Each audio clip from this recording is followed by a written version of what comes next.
versus the Mizzou Tigers. It is the second in a best of three. And look at that. We're going to jump right in as Dean is going to get a hook here. As Kuki going to drop the solar flare. Doesn't really hit anybody here, but in jumps the Elise and immediately runs away as one shot there. Oh no, that was the clone. I got really worried. That even tricked me out. As a teleport is going to come in. Woojin does have this Orianna. What a great hook there from Dean off of the blast cone. Gimmick will be more than happy selecting that one. And now Boise State has the man advantage. Even the health advantage, unless you consider dopamine, but oh boy, looks like we are going for that exposed inhibitor, and Tristana more than capable of doing that. A flash, and auto, and stopwatch comes through, the hook not gonna land, and ultimate is going to follow there from the Misfortune. Redemption also to follow. Gimmick doing everything he can, gets the shutdown, fancy feet, Zenith Blade's coming through, but it does not look like Gimmick is taking any damage whatsoever. Now that the shield has burst, it does look like that Zenith going to follow through.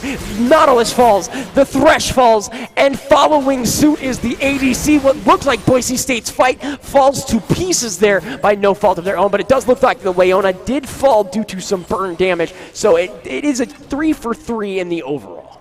And just something I want to point out, completely unrelated to that fight, Mizzou did pick up another dragon while we were having technical difficulties. They do have a third Ocean Drake, and I think that mattered. Prodigy was so close to dying. What does Ocean Drake do? Gives you health back. He regenerated so much health, was able to take down Woojin, and then was able to take down 2 more members of Boise State. Those 3 Ocean Dragons have been huge for Mizzou. Absolutely, and now it's going to boil down to who can find that 4th and who's going to get that soul, especially considering, 3 Oceans is pretty ridiculous, but you do have quite a bit more, I guess, utility-wise. You got the extra tankiness and stuff from Boise State, as well as the extra damage to kind of make those explosive fights even better. So again, we'll have to see what is on the books for the next upcoming dragon. We do also have a Baron available, so we need to pay attention to the whole, oh, you take dragon, we take Baron situation, which we have seen more than a handful of times.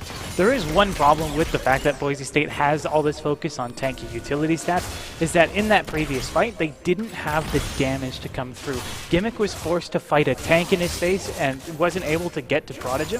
And meanwhile, Prodigy, despite having 2 tanks in his face, was able to back up, was able to throw down the feathers, and to continue dealing the damage to survive in these fights. Nice chunk of damage there on Dean, but it is not going to stop the pursuit of Boise State University. Going to clear some vision, as we do definitely have a Baron fight here in the near future, or at least a bait of some sort. Red Hot's doing some investigation, is going to be found there by Arrogant. Clone does come out, and that is that. Red Hot's unfortunately picked up in his own jungle, and the pings for Baron come out as Boise State looks like they are just going to hand this one over.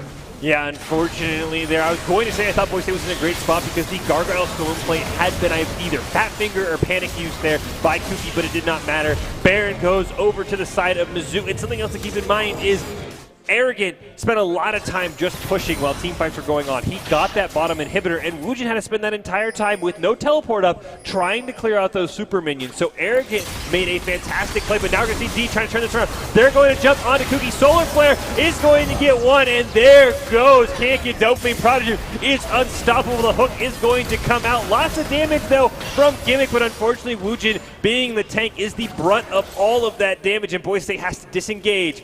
Down a member. It's those Ocean Drakes that we were talking about. They had such a great jump on that Leona. Misfortune was pumping out as much damage as humanly possible. And we're going to get yet another Ocean Drake at this point. 4 in a row for Mizzou. And it looks like Bandit jumping over is going to try to get everybody locked down, but the push right here with the Baron empowered minions is just so difficult to overcome, especially when you have a Tristana absolutely eviscerating your top side.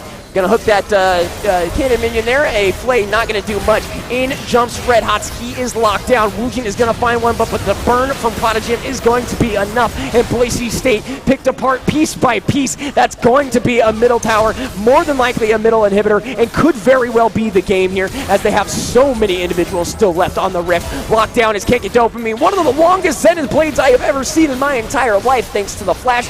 Nexus Turret 1, Nexus Turret number 2, game, set, match. Mizzou.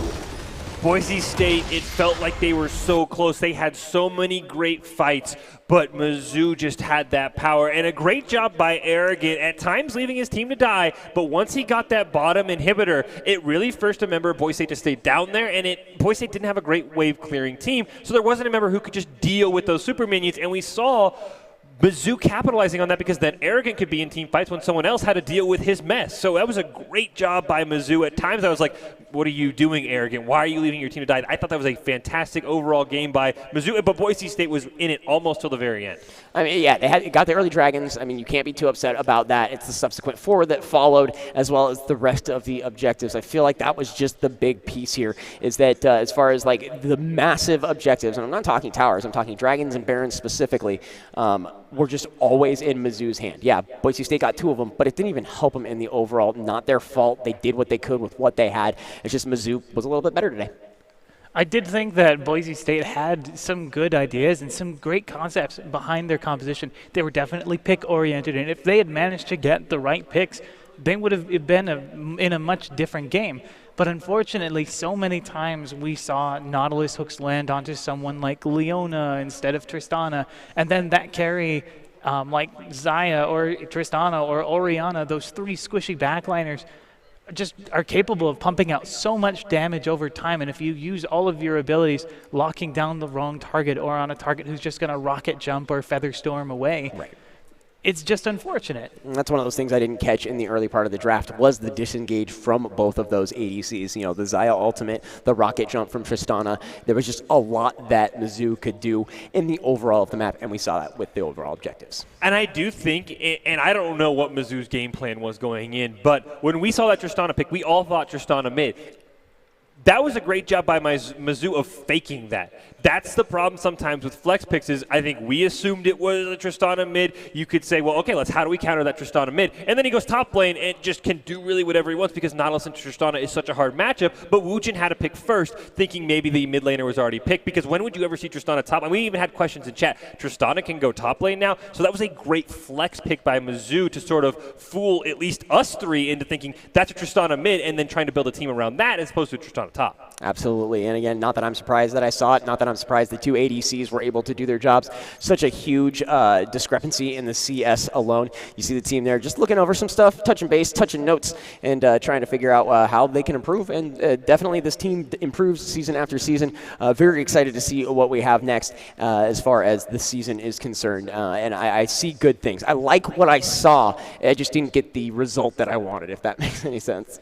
No, that makes total sense.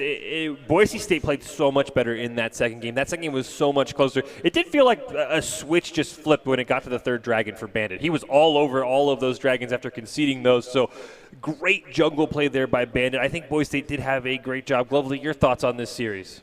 I think overall Boise State definitely turned it around in the second game. They had a great composition in early game. They dominated. Unfortunately, they weren't able to get to those crucial targets, and in the end, that's what really got to them, that they weren't able to pick off the targets who were dealing so much damage. And we've seen just how much that Zaya and Tristana can really scale into that late game and be huge threats to your tower and your team. And the other thing is shout out to Twilly on Oriana. He was fantastic. He was making so many plays with those shockwaves. We kind of debated if that should have been a ban for Boise State. We as casters thought, okay, no, it's Oriana, but that was magnificent mastery of that champion. Correct. Really, in the second game, not needing a delivery system and still making a lot of plays. Yeah, and again, that's one of those situations where you just don't know that they are, quote-unquote, that good, if you will. And they target banned her. I mean, they had 4 mid-bans come out against Twilly, so that's like, what, a quadiary pick? I don't even know how to count that high in those sort of references. Oh, are you talking about the tertiary meme? Tertiary meme. I mean, I don't even know how to get to 5. So that was his 5th champion that he picked, and he played it so excellently. Pentatary? I don't know. I think I like Pentatary. That's what you're going for there, Pentatary. I'm probably wrong. We're gonna call that a word, but I mean, you can't do much when you target down a laner, and he still does so well. Well, I was just glad to see that Nautilus was able to get the depth charge on the Tristana as she was trying to run away. You can't really rocket jump away from that. I did like Dopamine in the jungle. Like, you can kind of tell it's like not his like Superman role. Again, filling in today, but the Jarvan was night and day better than the Shyvana, and I don't think that was like a matter of like the play. It's just the other jungler did not get out of control like we saw the Olaf. And so I think for somebody who is mainly an ADC in his first appearance in the jungle, I don't know if this is a permanent thing, but a great attempt there at least by Dopamine. And Boise State tried. I liked the second draft. It just didn't get the result. Yeah, and I think we should have the final report card coming up here for Boise State. something we like to do here, grading them. I think they definitely got a lot better. It's like when you get the midterm progress report that doesn't really matter, right? And then you get the final progress report and your parents say, okay. Mom, I've got 6 more weeks. I can turn those all in late for 50%. Exactly. That is what you can do. But a great job by Boise State overall. Yeah, opening day, there's definitely a little rust to be buffed out or anything like that. But it looks like that's pretty much day 1 in the books. Yeah, that is going to be day 1 in the books. Chizu and Glovely, thank you so much for being here for this. Unfortunately, Boise State might not have got the results they wanted, but it is just the first series of 2020. They have plenty of time to correct them, and they got better throughout all those series. So you want to make sure you stay tuned. Check out the Boise State esports schedule online to make sure you are tuned in to all of the Bronco esports here in the Game Pants Esports Arena. And until next time, have a great evening.